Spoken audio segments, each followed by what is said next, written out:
Hello, my name's Mark Thompson. One of the experiments in my book, Science for Rocketing into Space, shows how you can create your very own exothermic chemical reaction. A chemical reaction is a process that changes one or more chemicals into something else, and an exothermic reaction is one that gives off its own energy. Rockets use an exothermic chemical reaction to get into space. They use the chemical reaction between liquid hydrogen and liquid oxygen to produce loads of energy to push the rocket up away from the Earth. But our chemical reaction won't launch rockets. It's going to create loads and loads of foam. This is great fun and messy, but you will need to get your mum or dad or teacher to help you with this experiment. You're going to need a few things for this experiment. Some hydrogen peroxide, 9% strength, which you can get from your local chemist, washing up liquid, yeast, a drinks bottle, preferably 2 litre, but I've got a 1 litre here, a tray. You might need a small funnel to make it a bit easier, and most importantly, some goggles for safety. And don't forget, you'll also need an adult helper. The first thing you need to do is mix 3 tablespoons of warm water with 4 level teaspoons of yeast until it's a smooth liquid.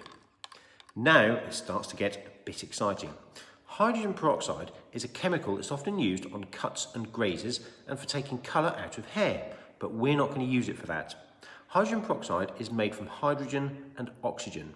Now, scientists give chemicals special names with letters and numbers. Water, for example, is H2O, which means it's got 2 hydrogen atoms and 1 oxygen. Hydrogen peroxide is H2O2, so that means it's the same as water, but it's got 1 extra oxygen atom. Now, in a moment, we're going to mix the yeast and the hydrogen peroxide, and the reaction will cause the oxygen gas to escape from the hydrogen peroxide. Oxygen gas escaping from liquid is pretty dull, but I've got a trick that will make it much more fun. But before that, it's time for the safety goggles. Put them on, and from this point forward, don't put your head over the drinks bottle. Now you're going to need about half a cup, which is 150 millilitres. I'm doing this inside, so I'm only going to use 100 ml, but if you're outside, 150 millilitres of hydrogen peroxide, and we're ready to go.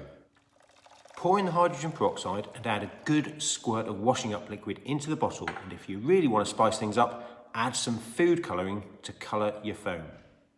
You might find it easier for this next step to use a funnel which you can put into the neck of the bottle.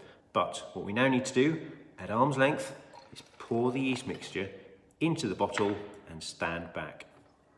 Foam will slowly start to build inside the bottle until it pops out of the top. The yeast has reacted with the hydrogen peroxide to form oxygen and a little bit of steam, but by putting in the washing up liquid, the gas gets trapped inside the bubbles, so we have bubbles of oxygen gas oozing out of the bottle. One final thing, notice how the bottle is warm to the touch. That's because this is an exothermic chemical reaction, so it's giving off its own heat. Now this lot can all be washed down the sink. This great experiment is often called the elephant's toothpaste, and as you've seen, it's messy, but it's science and it's fun.